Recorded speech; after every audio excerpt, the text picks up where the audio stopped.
Hello everyone, very very good evening. कैसे हो? Hope करता हूँ आप सब लोग अच्छे ही होंगे। सो फ्रेंड्स, हिंदी लैंग्वेज की स्पेशल क्लास में आप सभी लोगों का बहुत बहुत स्वागत है। आज की इस वीडियो में आप लोग से मैं हिंदी लैंग्वेज का टेस्ट लूंगा स्पेशल सीटेड एग्जाम 2024 के लिए। फ्रेंड्स, इस वीडियो में जो टोटल आपके क्वेश्चंस होंगे वो होंगे 30। अगर आप लोग 30 में से 12 से 15 प्रश्न सही कर लेते हैं तो आपकी हिंदी लैंग्वेज की तैयारी बहुत अच्छी है। सबसे पहले हम पेडागोजी के प्रश्न को सॉल्व करेंगे, उसके बाद गद्यांश और काव्यांश को सॉल्व करेंगे। पहला प्रश्न आपकी स्क्रीन पे आ गया है। भाषा के बारे में कौन सा कथन सही है? किसी बोली की कई भाषाएं हो सकती हैं, बोली और भाषा एक ही है। एक भाषा की कई बोलियां हो सकती हैं, बोली और भाषा पारस्परिक रूप से बोधगम्य है। बताइए सब लोग, भाषा के बारे में कौन सा कथन सही है?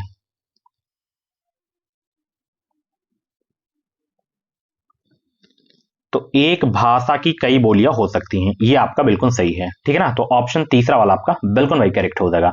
नेक्स्ट क्वेश्चन आपकी स्क्रीन पे आ गया है, सभी लोग इसका जवाब देंगे। निपुण क्या है? निपुण बताइए, निपुण क्या है? बहुत अच्छे। यह विद्यालय बच्चों के लिए शिक्षा का कार्यक्रम है। यह विद्यालय के बहुत छोटे बच्चों में साक्षरता, पठन और संख्या ज्ञान समुन्नत करने का कार्यक्रम है। यह विद्यालय के बहुत छोटे बच्चों में पठन और गणितीय कौशल विकसित करने का कार्यक्रम है। यह विद्यालय के बहुत छोटे बच्चों में देशभक्ति विकसित करने का कार्यक्रम है। तो बताएंगे सभी लोग, जल्दी बताइए, निपुण क्या है? निपुण, तो निपुण यह जो है विद्यालय के बहुत छोटे बच्चों में पठन और गणितीय कौशल विकसित करने का एक कार्यक्रम है। ऑप्शन यहाँ पे आपका तीसरा वाला बिल्कुल करेक्ट हो जाएगा। ये कार्यक्रम भारत के शिक्षा मंत्री जो थे रमेश पोखरियाल, 5 जुलाई 2021 को ये जो है इस कार्यक्रम का जो है शुरुआत किया गया था, निपुण भारत का। ऑप्शन तीसरा आपका बिल्कुल करेक्ट हो जाएगा। नेक्स्ट क्वेश्चन, निम्नलिखित में से किसे ग्राहक कौशल कहेंगे? बताइए, ग्राहक कौशल किसे कहेंगे? और सीटेट एग्जाम को अगर आप लोगों को क्वालिफाई करना है तो आप इस चैनल को सब्सक्राइब जरूर कर लीजिए। जो भी सीटेट की क्लासेस आएंगी एंड जो भी अपडेट आएंगी वो अपडेट आपको हमारे चैनल के माध्यम से मिलती रहेंगी। अच्छा स्कोर करना है तो सब्सक्राइब जरूर कर लेना आप लोग। बताइए, निम्नलिखित में से किसे ग्राहक कौशल कहेंगे? पठन और श्रवण को कहेंगे। ठीक है ना? तो ऑप्शन पहला वाला आपका बिल्कुल करेक्ट हो जाएगा। नेक्स्ट क्वेश्चन आपकी स्क्रीन पे है, और ये मैं जितने भी क्वेश्चन करवाता हूं सारे के सारे आपके सीटेट में पूछे गए प्रश्न हैं, ओरिजिनल क्वेश्चन पेपर है। नेक्स्ट क्वेश्चन, बहुभाषावाद क्या है? बताइए, बहुभाषावाद। विद्यालय में बहुत सी भाषाओं का अध्यापन, कार्यालयी भाषा, सहकार्यालयी भाषा और अंग्रेजी का अध्यापन, विद्यालय में शिक्षार्थियों की भाषाओं का शिक्षण अधिगम, विद्यालय के रचनात्मक वर्षों में कम से कम 3 भाषाओं का शिक्षण। बहुभाषावाद क्या है? बताइए, बताइए सब लोग। गुड इवनिंग सभी को, गुड इवनिंग।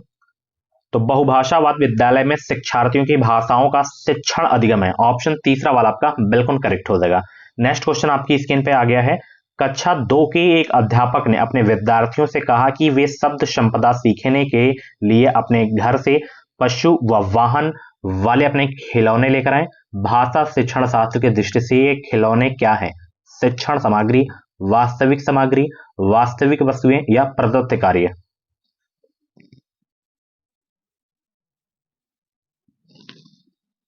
तो वो है वास्तविक सामग्री। ओके, ऑप्शन दूसरा आपका बिल्कुल करेक्ट हो जाएगा।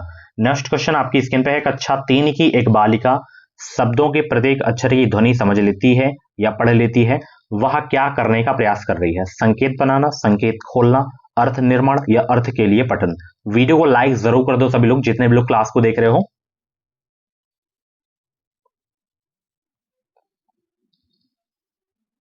वह संकेत खोलने का प्रयास कर रही है। ऑप्शन दूसरा आपका बिल्कुल करेक्ट हो जाएगा। नेक्स्ट क्वेश्चन आपकी स्क्रीन पे है। पहली कक्षा की अध्यापिका ने कक्षा की दीवारों पर इस तरह से जगह छोड़ी हुई है कि बच्चे कीरम कांटे यानी कि स्क्रिबलिंग बना सके, चित्रकारी कर सकें। बच्चों की इन गतिविधियों को क्या कहेंगे? आरंभिक साक्षरता, हाथ आंख समन्वयन, लेखन विकास, चित्रकारी सीखना?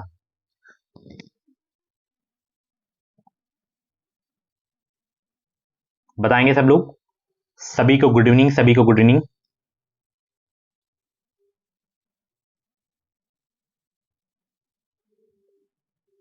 तो इसे कहेंगे आरंभिक साक्षरता। ऑप्शन यहां पे आपका पहला वाला बिल्कुल करेक्ट हो जाएगा। ठीक है ना? चलिए, बहुत अच्छे। अगला प्रश्न यहां पे देख सकते हो। अधिगम के शुरुआती वर्षों में कौन सा उद्देश्य तुकबंदियों और शिशु गीतों का नहीं है? बताइए। भाषा विकास, मूल्य विकास, कल्पनाशीलता एवं अनुमान, व्याकरणिक क्षमता का विकास।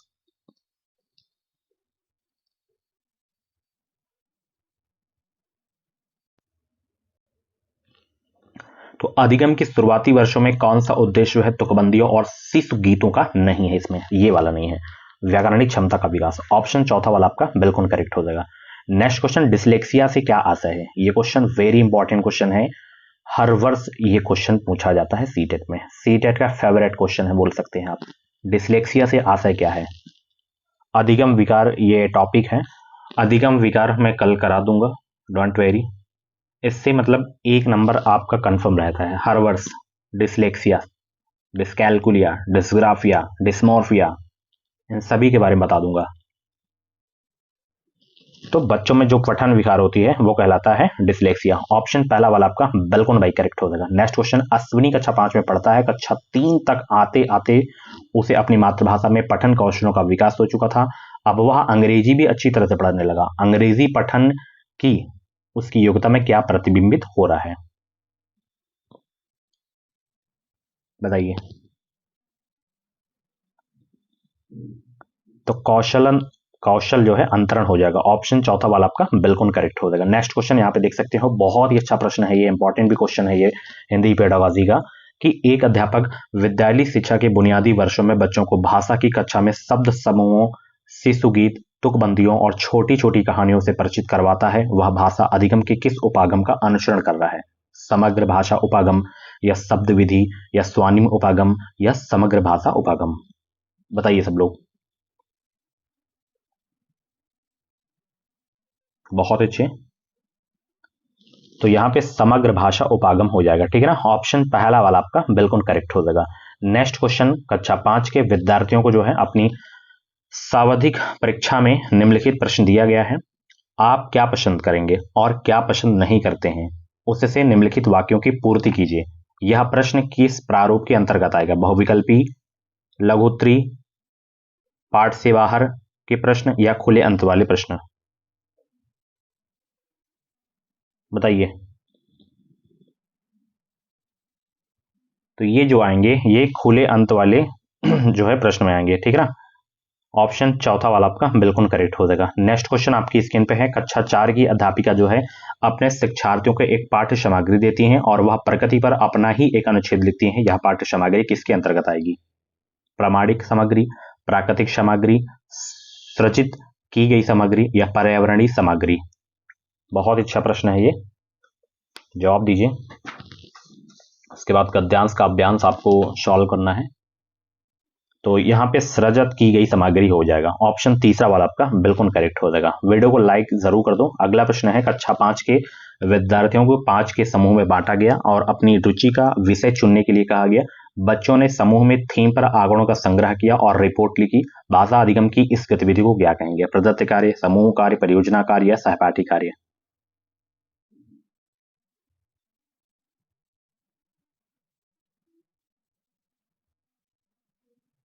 तो इसे कहेंगे परियोजना कार्य। क्या कहेंगे? परियोजना कार्य कहेंगे। तो ऑप्शन यहाँ पे तीसरा आपका बिल्कुल करेक्ट हो जाएगा। नेक्स्ट क्वेश्चन आपकी स्क्रीन पे है, विद्यालयी बच्चों में भारतीय भाषाओं को समुन्नत करने वाले भारत सरकार के कार्यक्रम का नाम बताइए। भाषा सम्मेलन, एक भारत श्रेष्ठ भारत, आजादी का अमृत महोत्सव, या भाषा संगम? तो यहाँ पे भाषा संगम आपका करेक्ट हो जाएगा, ठीक है ना। ये थे आपके हिंदी पेडागॉजी के प्रश्न। अब हम सॉल्व करते हैं गद्यांश और पद्यांश। ये देखिए आपकी स्क्रीन पे आ गया है गद्यांश, और इसको पढ़कर आपको जो है सबसे उपयुक्त उत्तर आपको चुनना है। यहाँ पे फटाफट जवाब दीजिए, आंसर सोचने का ज्यादा समय चाहिए तो आप लोग वीडियो को रोक भी सकते हो। प्रश्न पूछ रहा है, अध्यापक विद्यार्थियों को कौन सी जो है प्रक्रिया समझा रहे थे? जोड़ की प्रक्रिया, या घटा की प्रक्रिया, या भाग करने की प्रक्रिया, या गुणा करने की प्रक्रिया? बिल्कुल फ्री के नंबर होते हैं ये। यहाँ पे लिखा हुआ है कि बात 20वीं सदी की शुरुआत की है। दक्षिण भारत के एक विद्यालय में गणित की कक्षा चल रही थी। अध्यापक विद्यार्थियों को भाग देने की विधि समझा रहे थे। यहाँ पे पहले ही उत्तर मिल गया, भाग देने की विधि समझा रहे थे, ठीक है ना। तो ऑप्शन तीसरा आपका बिल्कुल यहाँ पे करेक्ट हो जाएगा, ठीक है ना। ऐसे सॉल्व किया जाता है गद्यांश और काव्यांश, ठीक है। चलिए अब दूसरा देखते हैं। इस गद्यांश में भारत के किस क्षेत्र के जो है विद्यालय का प्रसंग है? बताइए। ये भी पहले ही लाइन में उत्तर है इसका। बताइए सब लोग।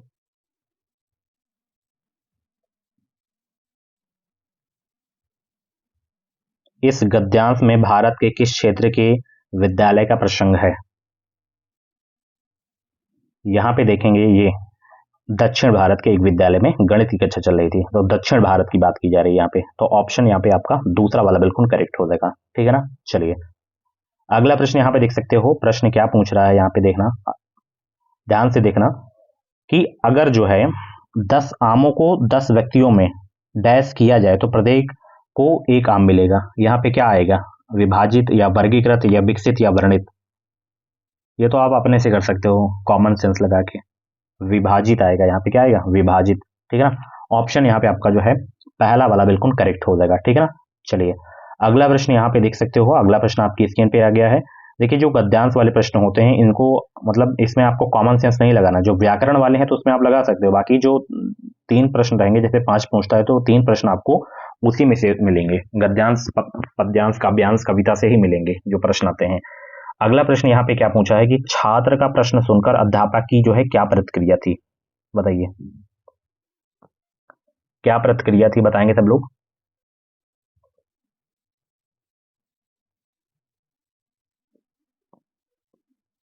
फटाफट जवाब दीजिए, इसका राइट आंसर क्या हो जाएगा? बहुत अच्छे। छात्र का प्रश्न सुनकर अध्यापक की क्या प्रतिक्रिया थी? आप लोग अपने से भी उत्तर दीजिए। बहुत अच्छे। सभी को गुड इवनिंग। सीटेट एग्जाम की बिल्कुल फ्री में आप लोग हमारे चैनल से जो है तैयारी कर सकते हो।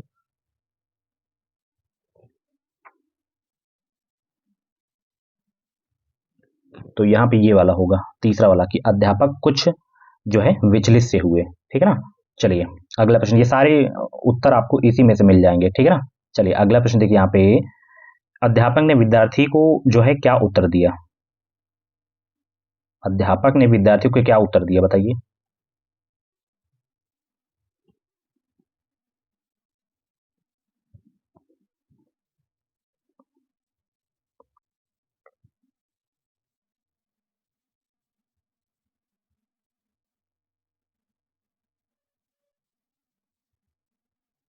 ये वे डांट कर बोले कि शून्य का कोई मान नहीं होता। ठीक है ना। तो यहाँ पे दूसरा वाला आपका बिल्कुल करेक्ट हो जाएगा। नेक्स्ट क्वेश्चन आपकी स्क्रीन पे है और रिवीजन करना है तो दोबारा आप लोग वीडियो देख लेना। नेक्स्ट क्वेश्चन, छात्र को अध्यापक से प्रश्न पूछने की आवश्यकता हुई क्योंकि क्या कारण था? ये बिल्कुल नॉर्मल है आपका पैसेज, इससे सरल कहीं नहीं देखने को मिलेगा और बिल्कुल ये पूछा गया है, ऐसा नहीं कि मैं अलग से मतलब इसको टाइप करके करवा लिया हूँ, बिल्कुल रियल आपका 2023 का पेपर है ये, ऑनलाइन जो आपके एग्जाम हो रहे थे।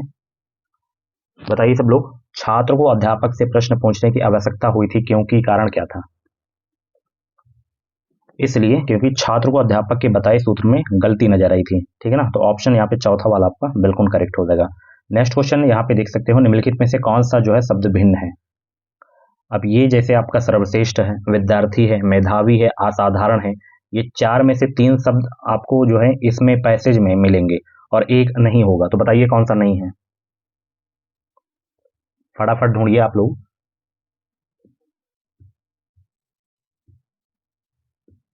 तो यहाँ पे जो आपका अलग होगा वो होगा विद्यार्थी।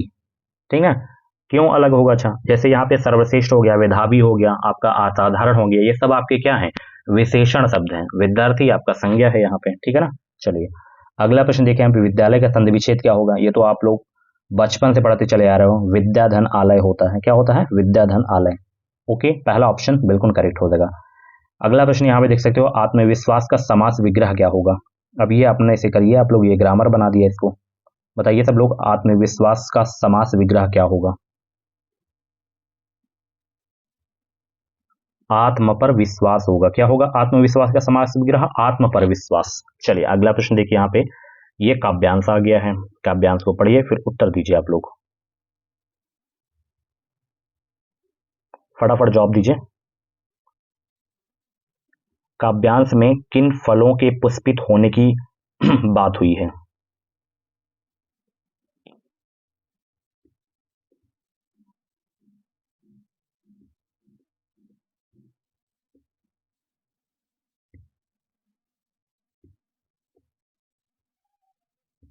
यथा समय मुकुलित हो, यथा समय पुष्पित हो, यथा समय फल दे, आम जामुन लीची और कटहल। यहाँ पे देखिए इन फलों की जो है यहाँ पे बात हुई है। तो आम जामुन लीची कटहल, ये ये वाला आपका सही हो जाएगा, तीसरा वाला। ठीक है ना। चलिए अगला प्रश्न देखिए यहाँ पे, कवि द्वारा स्वयं किस फल को फल देने की बात की गई है? योमेश्वर का फल, भावनाओं का फल, आशाओं का फल, या जो है बुद्धि और प्रतिभा का फल।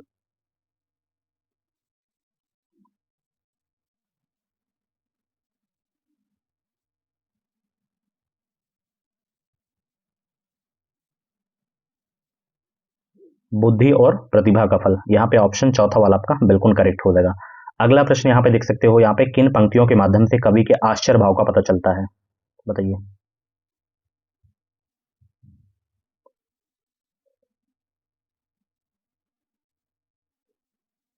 ये वाले में, तो फिर मैं ही बांझ रहा हूँ, ऑप्शन चौथा वाला बिल्कुल करेक्ट हो जाएगा। ठीक है ना। आश्चर्य भाव का यहाँ पे पता चल रहा है इसमें। पृथ्वी को आनंदित करने में किसका योगदान है? बताइए। पढ़िए काव्यांश को और फिर उत्तर दीजिए। पृथ्वी को आनंदित करने में किसका योगदान है?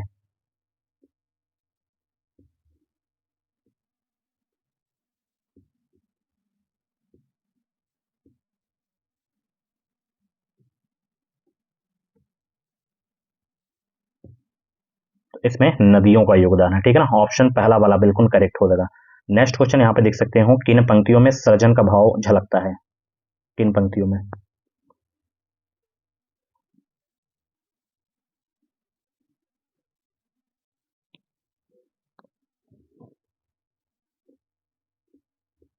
ये वाले में, यथा समय पुष्पित हो। ठीक है ना। चलिए अगला वर्ष यहाँ पे देख सकते हो, यथा समय से तात्पर्य है क्या? यथा समय से, यथा समय से तात्पर्य है क्या?